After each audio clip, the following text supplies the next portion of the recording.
Que a graça de Jesus, o Deus da alegria, que chora junto com quem chora, esteja com vocês nessa hora em que estamos com a palavra dele, nessa leitura maravilhosa do capítulo 11 de João. Amém. Podem sentar-se. Uma nuvem muito escura, carregada de sofrimento, cobria a casa da Marta, da Maria e de seu irmão Lázaro. Isso porque Lázaro estava muito doente. Ele era o homem da casa e estava doente. Muito diferente de nosso tempo, de nossos dias. Na época, as mulheres dependiam dos homens para o seu sustento e para o sustento de sua casa. Lázaro era o responsável por prover o sustento para a casa, para si e para suas irmãs, Maria e Marta. A notícia da doença de Lázaro foi levada até Jesus. As duas irmãs mandaram dizer a Jesus exatamente o seguinte: Senhor, o seu querido amigo Lázaro está doente. Eu queria que vocês prestassem bem atenção no teor dessas palavras que as irmãs pediram fossem ditas a Jesus. O seu querido amigo Lázaro está doente. Querido amigo. E a notícia chegou até Jesus. E quando chegou, Jesus profetizou.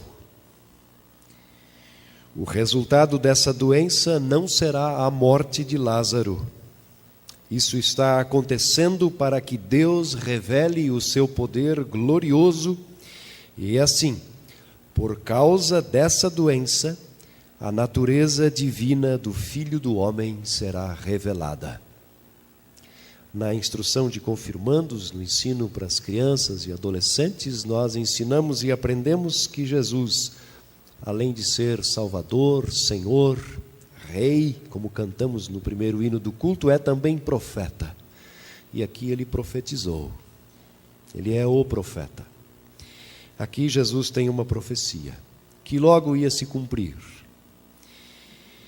Deus, o nosso Deus, sempre vê o fim já no começo. Foi assim com a ressurreição do filho da viúva de uma cidade chamada Naim. Foi assim também com a ressurreição de uma menina de 12 anos. Foi assim com o próprio Jesus. O Filho do Homem será entregue nas mãos de pessoas más. Eles irão maltratá-lo e matá-lo, mas depois de 3 dias ele ressuscitará. Queridos irmãos e irmãs, amigos e amigas, desde o começo, Deus já vê o fim. O evangelista João, o mesmo que escreveu em suas cartas que Deus é amor e que nós amamos porque Deus nos amou primeiro, diz aqui nesse texto que chegou a nós pela graça de Deus que Jesus amava muito Marta, a sua irmã Maria e o irmão delas, Lázaro. Essa informação que nos é dada por João é de profunda importância para a nossa vida. Ele está dizendo que Deus amava muito Marta, Maria e Lázaro. E ainda assim, meus irmãos e minhas irmãs, apesar de Marta, Maria e Lázaro serem muito amadas por Jesus, ainda assim, uma nuvem muito escura, carregada de sofrimento, cobria a casa dos três. Apesar do fato de que Jesus, o Filho de Deus, Deus mesmo, o próprio Deus, amava muito Marta, Maria e Lázaro, uma nuvem muito escura, carregada de sofrimento, estava sobre a casa deles. Porque Lázaro estava muito doente. Apesar de amados por Jesus, uma nuvem de sofrimento estava sobre a casa deles. Talvez você já tenha pensado que não é amigo de Jesus. Talvez você já tenha pensado que não é amado e amada por Jesus. E talvez você tenha chegado a essa conclusão pelo fato de que os pecados lhe acusam. Ou então você chegou à conclusão de que não é amigo de Jesus e não é amado por Jesus, porque as coisas na sua vida não acontecem do jeito que você esperava que acontecessem. Talvez você já tenha pensado ou esteja pensando que Jesus não ama você, que você não é amigo de Jesus, porque existem coisas difíceis, pesadas e complicadas na sua vida. Talvez você esteja duvidando do amor de Jesus e da amizade de Jesus, que significa o amor de Deus e a amizade de Deus, porque a sua vida é cheia de infortúnios, de problemas, de perdas. Lázaro, Marta e Maria eram amigos de Jesus. Está escrito na Bíblia. E Jesus os amava muito. E ainda assim, uma nuvem muito escura, carregada de sofrimento, estava parada sobre a casa deles. Lázaro estava muito doente.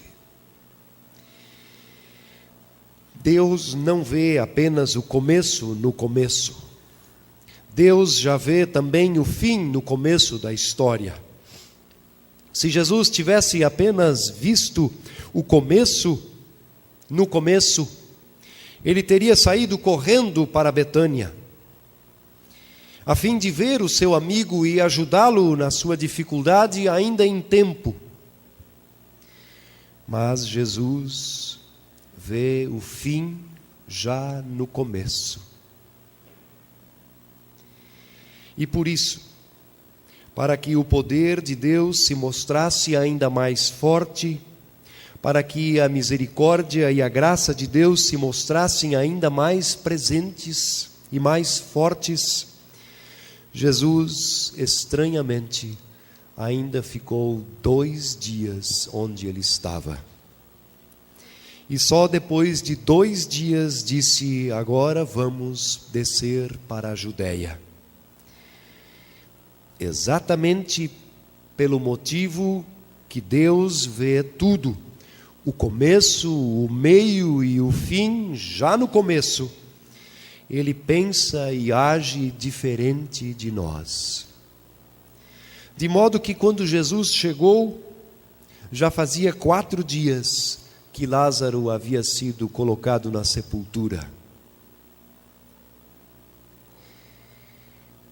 A nuvem escura e carregada de sofrimento havia se tornado ainda mais escura e se enchido ainda mais de sofrimento sobre a casa, agora só mais das 2. Pairava sobre a casa não mais apenas a doença, mas pairava sobre a casa a morte, o luto, a dor, a saudade, o vazio. Que sofrimento! Que nuvem mais escura! A morte escurece qualquer casa. No entanto, nenhuma nuvem é escura demais para impedir a luz do mundo. Jesus disse a Marta o que sempre dizemos nos sepultamentos cristãos que nós realizamos: o seu irmão vai ressuscitar. Nós dizemos: o seu irmão vai ressuscitar, o seu filho vai ressuscitar, a sua mãe vai ressuscitar, o seu pai vai ressuscitar, o seu avô, a sua avó, a sua tia, o seu tio. Marta estava consolada na certeza de que o seu irmão iria ressuscitar no último dia. Mas Jesus precisava e desejava revelar ali para ela o seu poder glorioso. A nuvem parece que ficou ainda mais escura. Jesus viu Maria chorando, Jesus viu Marta chorando, Jesus viu ainda as outras pessoas chorando também. 4 dias depois do sepultamento, e agora, assim, somos colocados bem perto, mas bem perto mesmo de um Deus absolutamente sem igual, sem nenhuma comparação. Depois de conversar um pouco, bem de perto com Marta e também com Maria, você pode ver a cena de Deus se aproximando de uma enlutada, depois de sua outra irmã, para conversar. Depois de ir conversar com elas carinhosamente, Jesus nos comove profundamente. Comovido, isso quer dizer tocado, mexido no seu interior. Jesus pergunta: onde foi que vocês sepultaram Lázaro? Jesus, vendo toda aquela comoção, ouvindo e vendo o choro por todos os lados, ele nos oferece o quadro que jamais poderíamos imaginar. Eis que estamos colocados na noite de hoje diante do versículo bíblico mais impactante de toda a Escritura Sagrada. Jesus chorou. O que pode ser mais impactante do que Deus chorar?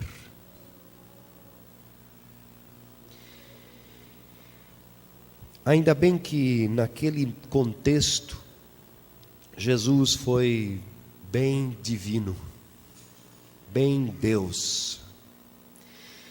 Se ele tivesse sido bem humano, bem ser humano, talvez ele teria jogado na cara da Marta o fato de ela não ter dado toda a atenção quando Jesus a visitou pela primeira vez na sua casa. Vocês lembram da história? Muitas pessoas esperam que Jesus jogue na cara dos outros, dos que estão sofrendo com os seus pecados e com as consequências de seus pecados, de seus erros e de suas falhas, as coisas erradas que fizeram.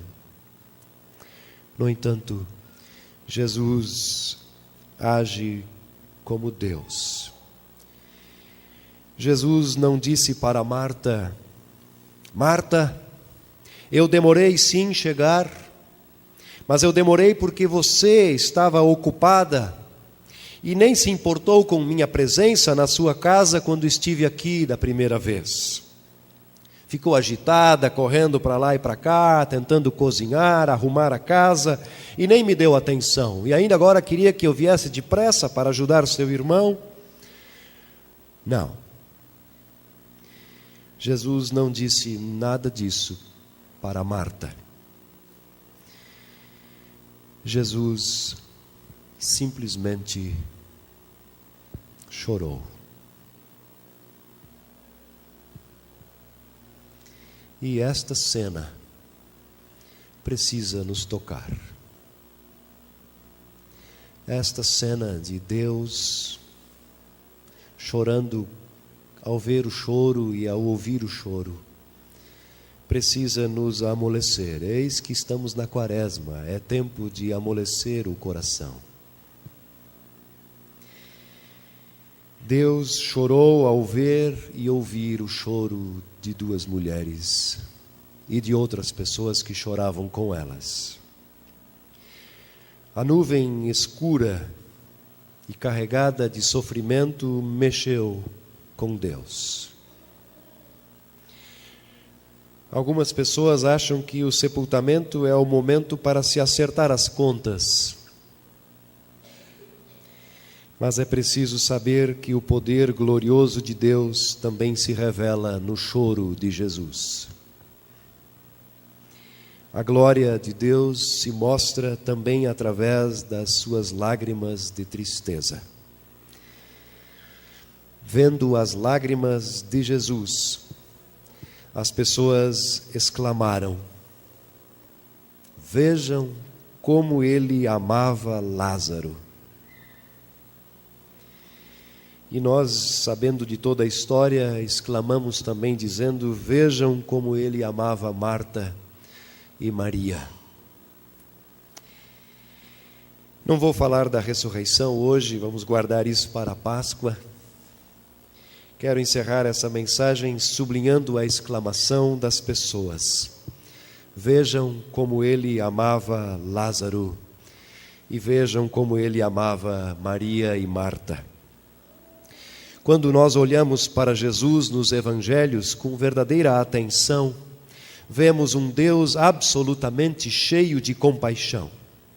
Sim, duro com os fariseus, seco com os saduceus, mas cheio de compaixão por seus amigos mais amados, por seus seguidores e por suas seguidoras, cheios e carregados com seus pecados, com suas tristezas e com suas alegrias. E você, meu irmão e minha irmã, você é um amigo de Jesus. Ele o fez e a fez assim, no simples batizar, com água unida com sua palavra. Você é um amigo de Jesus. Lázaro, Marta e Maria eram amigos, amados de Jesus. E ainda assim, uma nuvem muito escura e carregada de sofrimento estava parada sobre a casa deles em Betânia. Mas sobre a nuvem, dentro da nuvem e abaixo da nuvem estava o amor de Jesus. Um amor tão real, um amor tão forte, um amor tão verdadeiro, a ponto de fazer Jesus chorar com elas. E esse Jesus ainda é assim hoje. O livro de Hebreus nos diz que Jesus é o mesmo ontem, hoje e o será para sempre. O seu amor está sobre a nuvem que cobre a sua casa. O seu amor está sobre a sua casa, sobre a sua vida, sobre a sua família. O seu amor está sobre toda a sua vida. O seu amor não se afasta de você quando o sofrimento se aproxima. Muito pelo contrário. O amor de Jesus se torna ainda mais forte, mais presente e mais real e verdadeiro quando o sofrimento se aproxima. Ele chora quando você chora. Não porque ele é um Jesus chorão, mas porque ele ama você. Jesus ama muito você. Amém.